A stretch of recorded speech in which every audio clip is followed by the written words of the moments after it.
I used to watch the Muslims because I used to always, you know what I'm saying? Hey, man, what's up with these dudes, man? These dudes look funny, man. Got these beards in their face, comb it or something. You know what I'm saying? That's how I used to look at them like, man, these dudes crazy, toe up. Assalamu alaikum, people. Welcome back to another episode of Streets to Deen.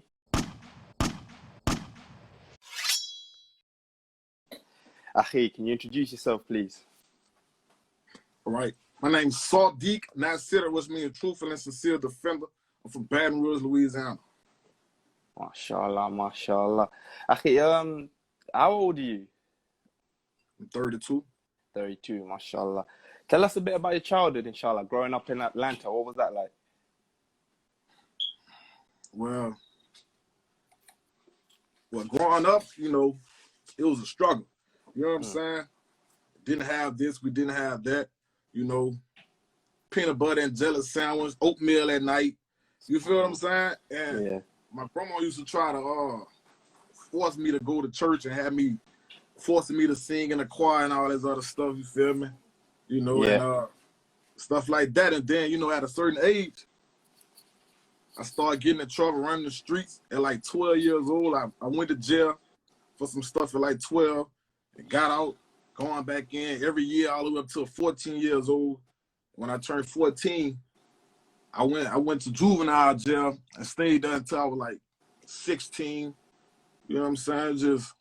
So it was like my whole childhood was like. SubhanAllah, SubhanAllah. So you've only been to jail once, or how many times have you been in prison? Man, I lost count, man. SubhanAllah, SubhanAllah. But yeah, tell us a bit about that. Like, what type of stuff would you get arrested for, or you know what I mean? What type of stuff would get you into trouble, kind of thing, at that sort of age? I mean, at that age, I'm gonna give you an example. Say like 14 years old, you know, 12 years old, you start developing yourself. You know what I'm saying? You start becoming something. Then at the age of 14, you know what I'm saying? You start seeing the importance of money. You know, and with money, you gotta have a certain type of respect to keep that money in your pocket. You feel what I'm saying? And you know, being gangster is like a defense weapon. Here it is, I'm out here on these streets. And I want this money, and I want to feed my people, and I want to eat. But in order for me to keep this money and feed my people and eat, I gotta protect this money. Because I got people out here gonna come and try to get this money. So what do I gotta do? I gotta pick up whatever I gotta pick up and handle my business in any form of fashion to protect what I got going on. That's when you become gangster. You feel what I'm saying? We run around out there trying to handle this and do that. We don't really want to do that, but you forced to do that. So therefore, you forced to be a gangster. You gotta handle your business, because if you weak, you beat. You feel what I'm saying? So those were the situations coming up, and that's how it was. SubhanAllah, SubhanAllah. So in total, how many years would you say you spent in prison? Half of my life. I'm 32 now, so. About 15 years, 15, 16. Yeah, all together, if you add it up from when I was 12 years old. See, the jokes I just came off of right now, I did like 13 and a half years. From 2006 to 2020. And before that, I got out in 2005. And I was doing time like, you know, juvenile stuff, you heard me? But SubhanAllah, SubhanAllah. So, Akhi, what actually led you to Islam then? Well, during my time when I was chilling, I used to watch the Muslims because I used to always, you know what I'm saying? Like, man, what's up with these dudes, man? These dudes look funny, man. Got these beards in their face, comb it or something. You know what I'm saying? That's how I used to look at them like, man, these dudes crazy, toe up. But they had a little swag with them. They had connection with each other. So I ain't know nothing about the whole month of Ramadan and none of that. So when that came around, this why I'm in jail. I'm looking like, man, I didn't even know you was a Muslim. You know, you start seeing Muslims who you didn't know was a Muslim. You know what I'm saying? Come out. Yeah, so, you know. So, boom, one day, 2018, I'm in lockdown, you heard me? I'm on lockdown. I'm in Allen Correctional Center. And two cells down was a Muslim, and it had a Muslim on the side of me, you heard me? But the dude down here, I was talking to him. I don't know how we got on the conversation.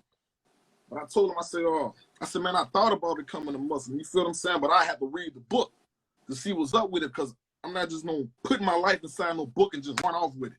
You feel me? Because when I used to read the Bible, when I read it twice, and it's like, you know, it wasn't right. It's too many. It threw me off. It ain't grasped me. You feel what I'm saying? Yeah. So boom. So you come from a Christian background, sorry. Yeah. Okay. You know what I'm saying? My grandmother used to have me going to church and all that. All right. But you know how that go. You know what I'm saying? You force somebody to something, once they gonna back away from it. Yeah. So he gave me a Quran to read, you know. I sent a sock. See how, you know, Muslims in jail, they totally different. They protective over their Quran. You know, they wrap it up and stuff before they let it, you know. So he told me to send a sock down there to him. It was a small book, small Quran. So I sent the sock down there to his cell. He put the Quran in a sock, tied it up, and let it get passed down, you heard me? So it got to me. So I took it out of the sock, I opened it up. And I got to looking at the chapters. The cow, the bee. I'm like, man, what kind of book this is, man? These crazy sounding chapters. I'm like, man, what this dude sent me, man? You feel me? So boom. Now, around this time, mind you now, you know, I used to read a whole lot of books. So I had a lot of sense. I educated myself on a lot of things. So I started reading it. I said, okay, I'm reading. Okay. But see, when I got to the point when it said you can kill people, that caught my attention. I'm like, what? I had to put it down. I said, ooh. I said, man. And I picked it back up and read it some more, and it said, only if that's a corruption person. Meaning I just can't run around and kill no anybody. He got to be causing mischief in the land and all this other stuff. You feel what I'm saying? And then it also said, if you kill somebody, a wrongful soul, it's just like you killed the whole mankind. But if you save one, it's like you saved the whole mankind. So that caught my attention. And that let me know that, hey, this is something serious right here. This ain't nothing to be played with. So before I finished the whole Quran, I told him, man, send me y'all prayer down here, you know what I'm saying? So he sent me the paper with the prayer on it. Just the first half. I said, man, y'all got to say all this? I said, yeah. I said, man, that's too much, man. So that's just half for it. I said, it's just half for it. That's what was going on around that time. You know, that's how I was feeling around the time when I first started. And I learned to pray in 3 weeks in Arabic and English. Didn't know what I was saying in Arabic at the time. You know, so every time a Muslim came back there, I stopped them. I said, man, look, whatever Islamic material that you have in your bag, your property, man, send it to me. And it was throwing them off because they knew who I was. You know, so they looking like, I said, yeah, man, send that to me. So you hadn't actually took your Shahada at the time, but you were still just learning and absorbing it up. I didn't take my Shahada till I got out of lockdown. And it's like I damn near had to force the brothers to give it to me because the brothers that was in charge, the imam and the you know, and the assistant imam that was in charge, they was older brothers dealing with younger dudes.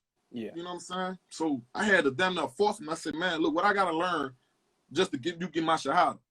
Around the time I wasn't really reading, I ain't had that much knowledge of the Deen then. So that's how that went.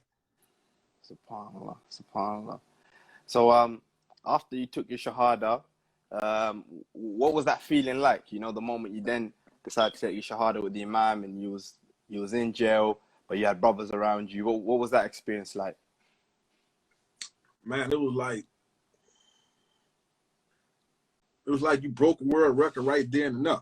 See, when I did it, it was after Jumu'ah. And everybody gathered around. Like 60, 70 brothers gathered around. And one brother in front of me.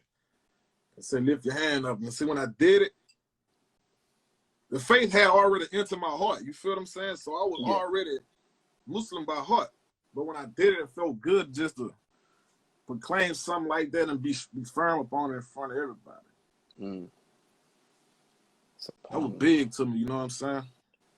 SubhanAllah. You never looked back since.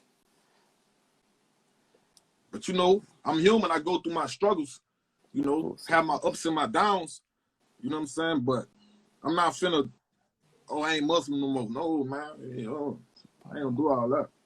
How long you been Muslim for now? Like 2018. September 27th, 2018 is when I took my Shahada. June 25th was the first time I made Salah. And when I first did it, I messed Say, hey, when I first made wudu, I felt like I was drowning. I shot the water too high up my nose, everything. Oh. Subhanallah, yeah. And then when I made the Salah, this the crazy part about it, I still remember like it was yesterday. I made Salah, and I did a move, and I messed it up. And I tell you no lie, bro, I felt an honest fear. I jumped up and said, oh, I'm sorry, and sat down on the bed, and my heart racing, just because I messed up. And in my mind, I'm like, I'm in front of Allah. You feel me? Yeah. And that really, like, it threw me off for a loop, because I ain't never felt like that before. Here it is, I'm trying to do something, practice something new. And that happened, and I reacted to that like that. It threw me off, like damn. I showed you had the iman in your heart, though. The fear for Allah. Yeah, because it's like, when I laid down in the bed after reading the Quran, I thought about it. I thought about how my people would look at me. You know, how they would accept me. They think I can't lost my mind or something like that. You heard me?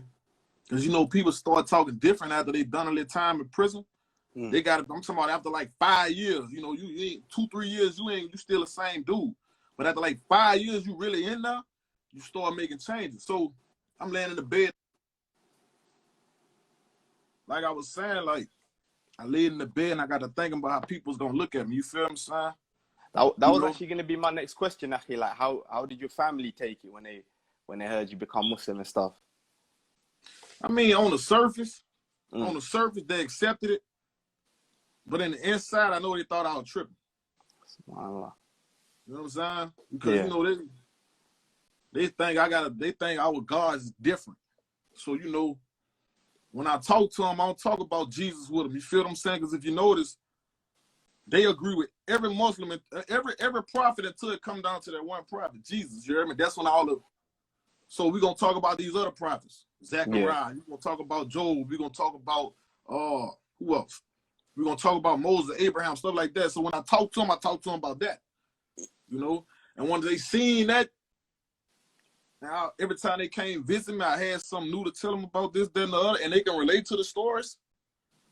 They started warming up to it. You know what I'm saying? But yeah, I guess they wanted to see if I was gonna come home and live like that, though. Yeah. So how long you been out of prison for now? You saying it's been a couple of years? When did you come out? I came out May 10th last year. May 10th. I think it was Mother's Day around here or something. Okay. May 10th last year. And how would you say Islam has changed your life now that you're out in the free world and, you know what I mean, you're trying to hold down the Deen? How would you say it's changed your life or your mannerisms? Well, I don't curse. I don't smoke. I shower different. I cleanse my body differently. I groom myself differently. You know, I have different feelings towards certain situations that I wouldn't have no feelings toward at all. You know, I try to de-escalate a lot of problems before it get out of hand. I calm my temper down. I'm not trigger happy no more. I try to, I'm not afraid to be a man in situations where your respect and reputation is on the line. Yeah. Meaning like, if something happened to a certain person, this person gonna react like that because so many people looking, but I done so much in my past life, I can sit here in front of everybody and say, man, you know what, I'm wrong and I apologize. Accept my apology. I don't care how they think. Yeah. You know what I'm saying? So that changed about me, you feel what I'm saying? I ain't worried about no reputation or nothing like that. I respect everybody. You know, if you scary, I respect you. I don't care who you is. I respect you. Simple. You know what I'm saying? Let me see. I mean, you know, I help the older people. I try to be mindful of that. I mean, that's the only thing I can see that really changed. But other than that, I'm still under attack. Still a test. Yeah, I'm still under attack like any other Muslim. Yeah, for You sure. know, like, alhamdulillah. Alhamdulillah, my bro. So what advice would you give to anyone who might not know anything about Islam or might be looking into Islam? What advice would you give them? I'm gonna tell you what I tell everybody, bro. You want to know Islam? Go get a Quran and go read the Hadith. Be careful about learning Islam from certain Muslims, because we Muslim, we not perfect. Islam perfect. We not perfect. I can take Islam and try to live it up to my best abilities, but I'm just doing it to my best ability, and hoping it don't mislead you. So before you can get misled, go read up on it for yourself. Get your own understanding, because it's very simple. Once you get your own understanding, you know what I'm saying? Allah will open your heart to the hikmah, to the knowledge, and then you're going to start seeing what Muslim is doing it right and what Muslim is doing it wrong. You know what I'm saying? That's how you're going to learn Islam. Now you done got your life in order. Now you can go help him, help her, help him, and help her. But if you listening to these dudes who claim they Muslim and they doing contrary, I mean, how you going, you know, you going to look at it like, oh, all right, I can do that. That's what's up. But the whole time, that's his struggle. That's his struggle you see. So you could take his struggle and think that's how Islam go, and you done misled yourself. So go get you a Quran and go read the Hadith, and it's gonna come to you on its own. SubhanAllah. Nah, that's some beautiful advice, my bro. And leading on to what advice would you give to any brothers and sisters out there that might be struggling with their deen, or, you know, might be finding it hard, especially in this climate, to, let's say, wear hijab or grow a beard or just be a Muslim? Do you know what I mean? What advice would you give to them? My advice is this: a situation like that, don't stop praying, because the minute you stop praying, it's like you lost all hope in the mercy of Allah. And if you're a woman wearing a hijab, you're a top of the line woman with that on. You untouchable. You can't be stopped. You know what I'm saying? You stick out like a sore thumb. You're a prized possession. You know what I'm saying? I tell a lot of women, I say, look at, we're gonna take Nicki Minaj. I'm gonna call it spade for spade, bro. We're gonna take Nicki Minaj, and we're gonna take a Muslima with a full hijab on. We're gonna take them and put them in a dark alley and let them walk side by side one another, come up between a group of men. Who you think they're gonna rape? Not her. They're gonna get her. Why? Because a man, animalistic nature, do not get engaged with nothing he can't see.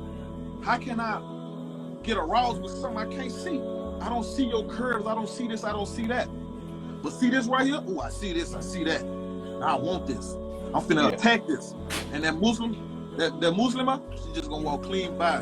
Ain't nobody gonna mess with her. So you're a top of the line woman. In my eyes. You feel me? Yeah. SubhanAllah, I feel you, man.